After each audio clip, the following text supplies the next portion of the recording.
Welcome, everyone, to another edition of Colonel's Corner.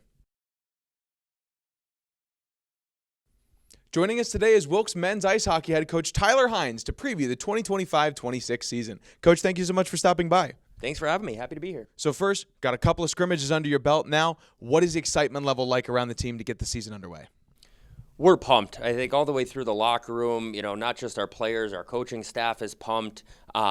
This is a really exciting year. We kind of have a new look to our team. We have a lot of young guys that have stepped in and have shown that they can help us win hockey games right away. And we have a lot of older veteran guys that are excited to be the leaders of this thing now and, bring those new guys along, show them what it means to be a Wilkes hockey player. So we're juiced. And let's talk about those returners a little bit. You welcome back 15 from last year's squad while also losing some very key members to graduation, Cole Youngworth, Joe Johnson, Jack Perna. What does the team look? What are your expectations for these returners this year?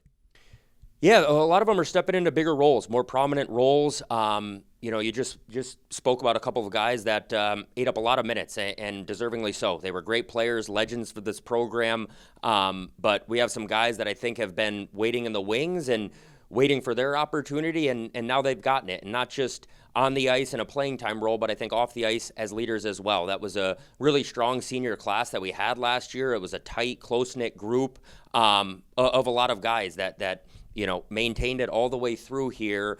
And with them gone, we've definitely noticed a different feel to the team, a different vibe to the team. But that doesn't mean it's good or bad. It's just a little bit different. And I think we're trying to figure out who's going to be at the forefront of this thing. There's a lot of competition up and down our lineup right now. And, I think that when iron sharpen an iron, that's the best thing for everybody.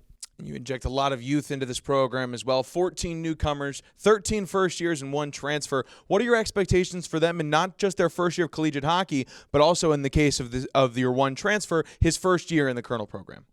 Yeah, our transfer, Jack Lee's ready to step in and make an impact. I'm excited about him, but I'm just as excited about all the freshmen that we do have. And, we put a lot of work into this recruiting class. We spent a lot of time with these guys already here, bringing them along. And to their credit, it hasn't taken much to show them what it means to be a Wilkes hockey player and how we conduct ourselves and how we do things. They're the right people for this opportunity. And now the fun part kind of begins. We've gotten through the long days and early mornings in the gym doing our workouts and, the team building and community service, all things we enjoy doing that are a big part of this program, but happen a lot before the season. Now we're the rubber's meeting the road, if you will, and it's hockey time. It's hockey season. These guys have been jacked up for a month and a half waiting for these days to come, and I think tomorrow in particular, getting to scrimmage Hobart, 3-time defending national champs, is a real exciting challenge, measuring stick, and opportunity to compete. So when the puck drops on the regular season, you kick things off with Manhattanville at home and then a Frozen Four team in number 3 preseason, Geneseo.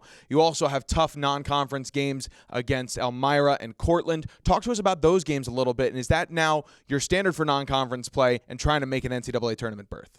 For sure. We want to play the best teams that we can play, and we're fortunate that those schools see us as a worthy opponent that they want to compete against as well. The way that college hockey is set up now with the MPI and things of that nature, you need to play quality teams in order to get the quality win bonus that comes with that. So we want to test ourselves against the best. I say that playing the best teams exposes your flaws for later in the season so we can correct those things and get better at them, but we wouldn't be playing them if we didn't think we could go toe-to-toe with them, and I guess we'll see tomorrow with Hobart coming into town if we're ready for that. And talk about Manhattanville a little bit, specifically what you're expecting from that game to open the season. Yeah, Manhattanville's a foe that we know very well from our time in the UCHC. We've played them quite a bit over the years, and I think the MO going into that game is it's always a tight game with them. It's always a tight game with them. We're 2 teams that are built pretty similarly. I have a lot of respect for their coaching staff, and they're a team that we're going to play more in the future because, like I said, we want to play the best teams. I think they're a team that's very good and only getting better and better each year.